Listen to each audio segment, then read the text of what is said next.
I scrolled through my phone and froze as if someone had yanked the air out of my lungs. There it was, my entire life, my family, my so-called safe world, displayed on a screen in Miami. My parents, my sister, my brother, smiling, laughing, all wearing matching t-shirts. Balloon letters hovered behind them, Happy 30 Poppy. My birthday. The one I had spent alone, quietly, with leftover takeout on my plate and nothing but silence for company. And they were there, without me, celebrating as if I didn't exist. I stared at that photo until the screen blurred. Every laugh, every proud smile, every arm thrown around a sibling felt like a cruel mockery of me, my absence, my exclusion. My hands shook as I typed one single word under the post, why? It wasn't an angry question. It was raw, bare-bones disbelief. I wanted to hear a reason, a justification. Anything that could somehow make this make sense. If you're enjoying this, please subscribe and share. Your support keeps the stories coming. Minutes later, my phone buzzed again. My father's reply had the casual cruelty of a scalpel. We didn't want to waste our time on a clown. A clown. Not a son, not a human being, not a person they had raised, just a clown. The word hit me differently than anger could. Anger is loud, explosive. But this word, this single, calculated, icy word, cut deeper. It left a hollow, echoing silence inside me. The silence that hardens. The kind that seeps into your bones. I didn't cry. I didn't scream. I didn't even move for a long moment. I just sat there, staring, listening to the laughter in that photo replaying endlessly in my mind, and then, slowly, I began thinking. I thought about every sacrifice I had ever made for them. Every bill I had paid, every debt I had covered, every silent support I had offered. My mother's heart surgery, the one that almost killed her, covered quietly, no questions asked. My sister's failing bakery, rescued with a car refinanced, money taken from me to restart her dream. My father's accounts and insurance premiums, set up meticulously, monitored, paid on time, always ensuring the family's comfort.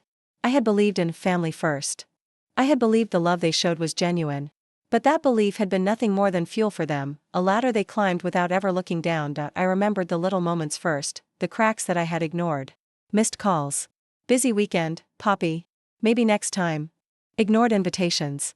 Quiet dismissals. And then, the sudden silence of the family group chat.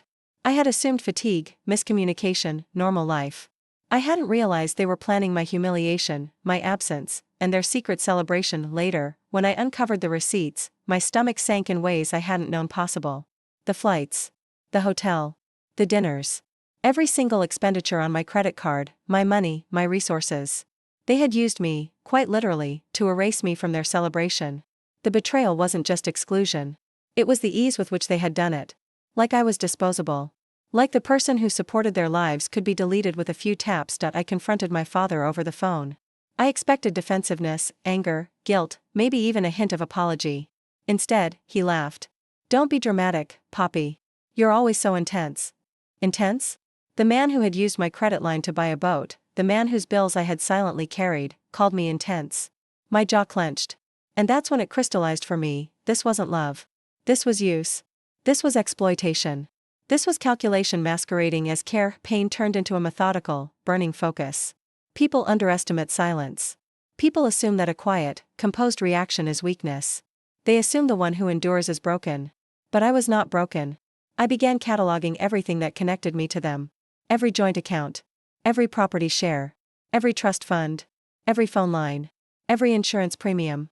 Every payroll account routed through the business I had helped my father set up. Every link that tied me to their comfort, their success, their lifestyle. That I gathered proof. Screenshots. Bank statements. Evidence of unauthorized charges. The minutiae of every signature I hadn't given, every payment I hadn't authorized. Every subtle exploitation, every hidden theft I had once ignored. It all went into a meticulous record. I began to see a pattern, a map of dependence they had on me, and more importantly, a map of leverage I could reclaim. Then came Mark, my lawyer and old friend, discreet, efficient, loyal. Together, we drafted letters. We froze accounts. We restructured ownership. Assets, funds, and control were quietly transferred into a new LLC under my sole management. No alarms, no noise, no dramatic confrontations, just calculated, quiet, unstoppable movement. By the 8th day, the ladder my family had climbed on for years, the ladder I had been, was gone, and I didn't announce it. I didn't threaten it. I simply waited. I watched, planning the moment when they would walk into the room and see what had been taken from them, and how utterly powerless they were without realizing it. When day 9 arrived, I sent the invitations. Dinner. Family only, I said. Same restaurant. White tablecloths, polished glasses, a private room, everything carefully curated. My family arrived, laughing, entitled, half drunk on their assumption that I would sulk, beg, or hide. I let them sit. I let them order. I let them drink, convinced they were still in control. And then I placed a single folder in front of them, some paperwork, I said softly. The room shifted subtly. Amusement flickered across my father's face, curiosity on my sister's, apprehension on my mother's. But nothing prepared them for what was inside. Receipts, notices, revoked authorizations, refinancing papers, and account closures, all under my control now. Every comfort, every privilege, every dollar they had spent at my expense now returned as proof of their dependence. My father's smile faltered. My mother's voice cracked. Poppy, honey, this is family. Family doesn't mean what you think it does, I said. Family doesn't mean you can use me, exploit me, and expect silence. You made me pay for who you are. Silence descended like a heavy curtain. The waiter hovered, uncertain. I waved him off with a smile. By the time dinner ended, their credit cards were declined, hotel reservations cancelled, luxury cars repossessed. Every comfort stripped away, methodically, legally, irrevocably. The final confrontation came when my father appeared at my apartment days later, desperate, small, human. Please, son. We're broke. We're losing everything. I just wanted you to respect me. I opened the door halfway, calm, composed, final. I did respect you. Until you made me your wallet. You did it to yourself 9 days ago. He fell to his knees. My mother wept. My sister's hands trembled. The weight of years of exploitation had collapsed under its own arrogance. I walked away. Silence followed me. Not loud, not dramatic, but clean. Justice executed with precision, and that was the moment I understood fully. Peace doesn't come from forgiveness. It comes from clarity, from control, from exposing truth. The clown they mocked, the underestimated, the silent, the obedient, was finally standing. And this time, they would never forget the teeth behind the smile. I sat in the dim light of my apartment, the hum of the city beneath me like a low, constant pulse. My coffee had gone cold hours ago, untouched, while I stared at my laptop. Screenshots, transaction records, bank statements, legal notices, every proof of betrayal, exploitation, and deceit neatly organized. Each one was a blade, honed to perfection, ready to cut through the illusion of family loyalty they had built over decades. The betrayal wasn't just emotional. It was financial, strategic, surgical. I could almost feel the power of it pressing against my chest, a quiet weight of inevitability. People underestimate silence. They think that if you don't react, you don't feel. That if you don't shout, you don't notice. I had learned that silence could be a weapon far more devastating than anger. My family had believed that my quiet nature, my willingness to forgive, my eagerness to help, were signs of weakness. They were wrong. I had been waiting, watching, cataloging. And now, with the right moves, I could dismantle everything they had built on my back. The first step was subtle, almost imperceptible. Phone plans, credit cards, joint accounts, all quietly restructured. A few calls to the bank, a few expertly worded letters, and access was gone. Mortgages refinanced, property shares reallocated, legal documents filed. Each small action alone would be meaningless. Together, they formed a cage. A cage in which my family, who had walked so freely across my generosity for years, would suddenly feel the weight of their own entitlement. I didn't react to the initial flurry of calls and messages. My mother pleaded through text, "Poppy, please, let's talk. This is family." My father's voice crackled with false bravado and voicemail, "Don't be dramatic, we did nothing wrong. You're overreacting." And my sister, ever the middleman, tried reasoning, "We just wanted a normal celebration, Poppy. Don't ruin everything." I saved every word. Every desperate plea would serve as proof that their guilt was conscious. That they knew exactly what they had done. That they had taken from me, and now the law and the leverage were mine. Then came the opportunity one had been waiting for, my sister's bakery anniversary. A small public gathering, friends, neighbors, local press. She thought she would be the star, and that I would be the dutiful sibling, smiling politely, nodding, pretending everything was fine. But I had no intention of hiding. I arrived early, letting the event unfold around me. I watched the nervous excitement of my sister as she welcomed guests, shaking hands, laughing. She didn't notice me at first, and that was perfect. Their confidence, the arrogance of entitlement, was palpable. They believed they controlled the narrative. They believed that any challenge I posed would be quiet, polite, unthreatening. They were wrong. I let them talk, let them boast, let them claim every bit of credit for achievements they had never earned. And then I acted. Slowly, deliberately, I placed a folder on the counter, right in the center, where everyone could see. A simple gesture, nothing dramatic. but the contents spoke volumes. Receipts, notices, frozen accounts, proof of misuse, statements showing every dollar that had flowed from me to them without consent. The evidence of exploitation was undeniable. The room froze. Whispers, confused glances, and stifled murmurs rippled through the crowd. My sister's hands trembled as she approached the folder. My mother's face contorted in disbelief. My father's smirk faltered, replaced by tension so sharp it could cut. None of them had expected this. They had assumed I would silently accept their mockery, their theft, their betrayal. But I had turned the tables, quietly, without a single shout, without a single scene. I didn't speak. I let the evidence breathe. Each page, each printed statement, was a strike. And their reactions did all the talking. My sister's voice cracked when she tried to interrupt. "Poppy. This isn't how we do things. You can't." I simply looked at her, calm, steady, unflinching. Her words dissolved into the tense hum of realization. Every friend, every guest, every bystander could see the collapse of a family built on entitlement and exploitation. And I, standing there quietly, became a figure of impossible control. No shouting, no screaming, just cold, calculated authority. Their empire, built on my labor and generosity, was unraveling in real time. By the end of the night, the subtle chaos had begun to ripple outward. The luxury car my father had parked out front, purchased on my credit years ago, was now under dispute. The hotel bookings he had made for their trips without telling me, quietly cancelled. The accounts they had thought were untouchable, frozen, restructured, and inaccessible. Every convenience, every luxury, every assumption of power they had held over me had been quietly removed while they were still standing there, basking in the false glow of celebration. Returning home, I poured myself another cup of coffee, letting the bitter liquid steady my nerves. I reviewed the messages they had left, angry, pleading, desperate, threatening. Each one meticulously saved. Every attempt to manipulate me, to demand forgiveness or return of control, documented. Each one a testament to their desperation, a record of their entitlement crumbling under the weight of truth and methodical planning. Even then, I knew the war was far from over. They were not finished. My father would try to reassert control, my mother would attempt emotional manipulation, my sister would attempt negotiation. But I was ready. I had built invisible walls of legal, financial, and strategic fortitude.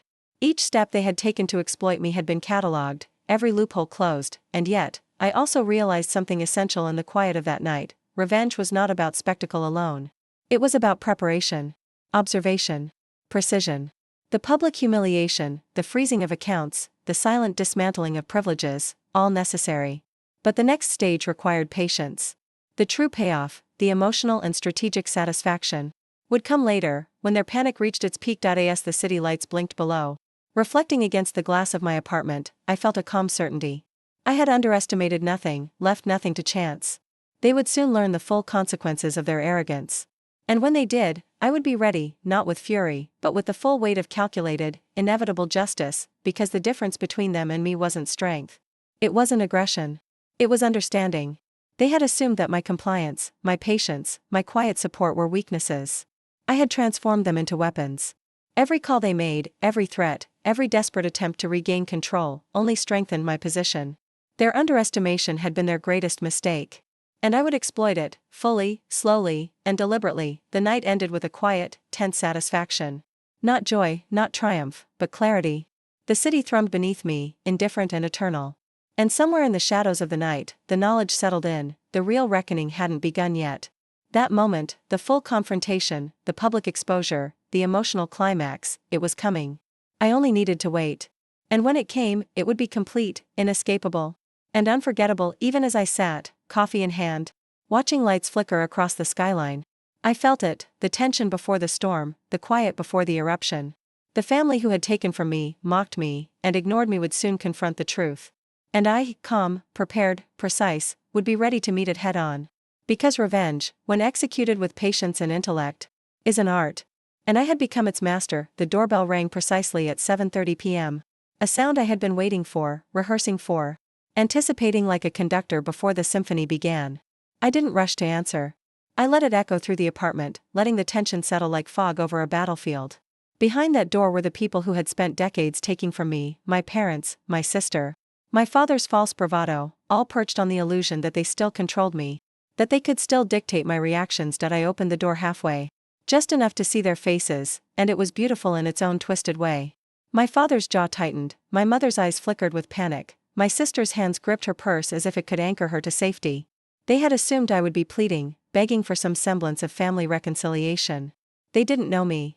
They had underestimated the calm before the storm, the silence that masked strategy, the patience that had been my weapon for weeks. "Dinner is ready," I said casually, stepping aside. The room they assumed would be normal, polished table, white tablecloth, flickering candles, was just a stage. Every detail had been calculated to reflect normalcy, to disarm, to make them comfortable. They had never been comfortable with me in control. Now, they had no choice. We sat. Polite small talk began, brittle and forced. I let it linger, letting them talk, laugh nervously, sip wine. I observed every twitch, every hesitation, every micro-expression. My father leaned back, trying to regain dominance. "You know, Poppy, we've always loved you. This is just a misunderstanding." His words floated in the air, fragile and hollow. I placed a single folder in front of him. One folder. Nothing else. "Some paperwork," I said, casual, almost bored. The shift was instantaneous. My father's smirk faltered. My mother froze mid-sip, her glass trembling. My sister's hands shook as she reached out, as if she could snatch the truth away before it landed. But it wasn't mine to give. They had earned this moment with their arrogance, their exploitation, their betrayal. Page by page, I revealed every act, every theft, every misuse.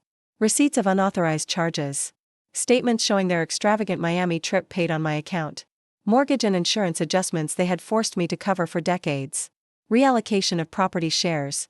Revocation of access to company accounts they had treated as their own. Every convenience, every luxury, every assumption of power dissolved in the quiet intensity of my gaze. The room was a storm held in stillness. My father tried to argue, tried to charm, tried to assert authority. Each attempt collapsed under the weight of evidence. My mother's voice cracked as she whispered, "Poppy. Honey, we are family. You can't." I leaned forward, calm, sharp, and precise. "Family doesn't mean what you think it does. You made me pay for who you are. You exploited my kindness, my patience, my trust. And now, you're powerless. Every asset you thought was untouchable is mine. Every convenience, every luxury you assumed you controlled has been quietly reclaimed." My sister gasped, my mother's hands trembled, my father's face went pale. The reality was undeniable, public, permanent.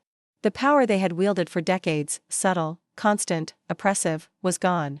Their sense of entitlement crumbled like dry sand in water. The final humiliation was deliberate. I let them linger in the tension, letting the weight of exposure settle. I watched their bravado, their excuses, their entitled logic dissolve into panic. Each attempt to speak, to negotiate, to charm, or to manipulate was met with calm, methodical silence. I didn't shout, I didn't demand.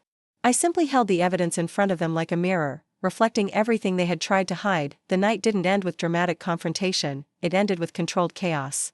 The luxury car outside, repossessed. The hotel reservations, cancelled. Their credit cards, declined. Their lifestyle, built on my labor and patience, systematically stripped away. Threats flooded in, desperate calls, frantic texts. All catalogued and ready for legal reinforcement if needed. When my father appeared the next morning, standing at my apartment door, his desperation palpable, I didn't flinch. He knelt, uncharacteristic humility replacing arrogance, begging, bargaining. "Please, son. We're broke. We just want respect. Let us fix things."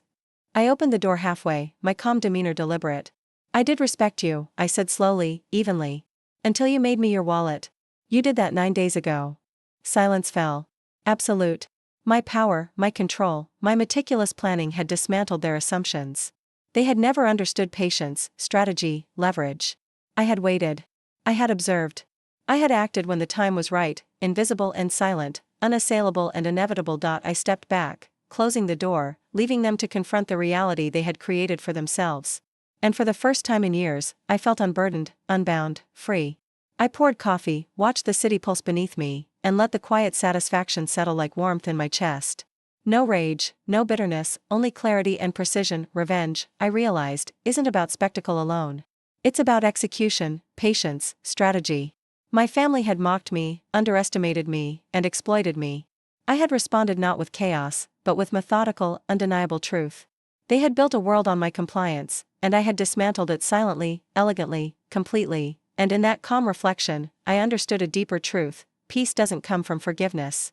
Peace comes from reclaiming control, from asserting your worth, from exposing deception without compromise. The clown they had laughed at, the one they underestimated, had finally revealed his teeth, and he was untouchable. I sipped my coffee.